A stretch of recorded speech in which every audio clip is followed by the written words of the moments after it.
Welcome back. It's your nerdy suburban farmer, and with the late fall coming in, it's time for me to start winterizing my garden. So this year, I wanted to try overwintering peppers. I hadn't done it before, and some of my pepper plants turned out really well, so I want to save them. So the idea for winterizing or overwintering my peppers I got from the Rustic Garden. And what I'm doing here is taking one of my jalapeno plants and cutting it down.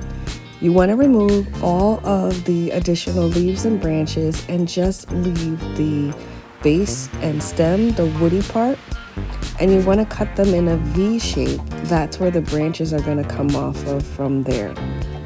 After that, the goal is to remove the root without damaging many of the deep roots that have developed over the summer.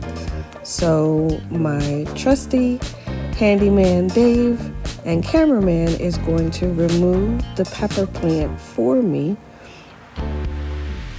without causing too much damage.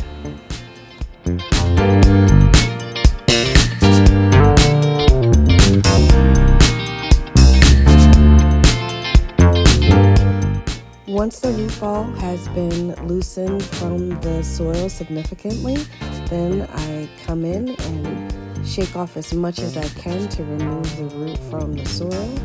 And then this is what you want to be left with. Just the roots, not a lot of dirt, because you don't want to bring any critters in with you.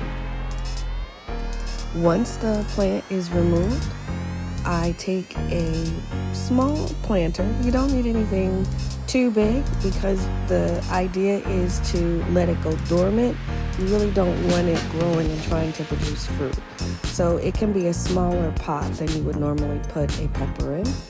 But putting paper at the bottom and sand is going to try to prevent, if any critters did come in the soil, not giving them a good place to go to or come out of. So that'll be a barrier. And I use a basic mix of cocoa coir and vermiculite. There's no fertilizer or any type of nutrients in it. It's just a medium so that the roots can grow into. And then placing the plant in the center, just fill in with more cocoa coir and vermiculite around the sides.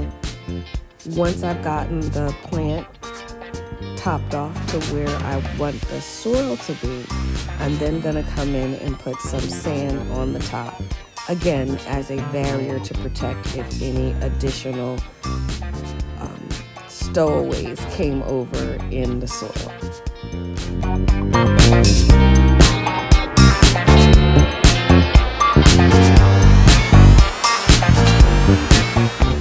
As a final step, you can spray this with your choice of insecticidal soap. That way, if there's anything lingering on the stem, you've given that a wash down as well. And then once this is all finished, you want to put it in a spot that is going to get some sunlight. It doesn't have to get direct sunlight. Again, you want it to stay alive. You're not really trying to have it produce blooms. But you do want to come in and periodically check on it and water it and make sure the stem is alive. And this is what you should have at the end of your prep.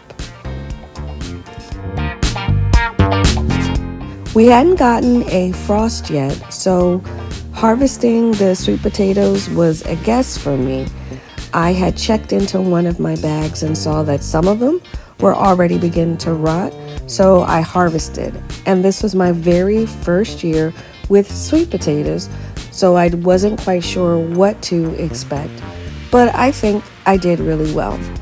A mistake I did make earlier in the season was I didn't label my slips. So I ended up with all purple sweet potatoes. I don't have any yellow. And these are purple on the outside and purple flesh on the inside. So when it comes to Thanksgiving, I am going to have some weird sweet potatoes on the table due to that mistake. So next year, I definitely know label my slips. As far as the sweet potatoes themselves, I ran the gamut. I had some nice sized ones, as you can see here, as well as some smaller ones in there. I did 4 to 5 slips per 25-gallon bag, and I got quite a few pounds of sweet potatoes from it. So I intend on planting more for next year.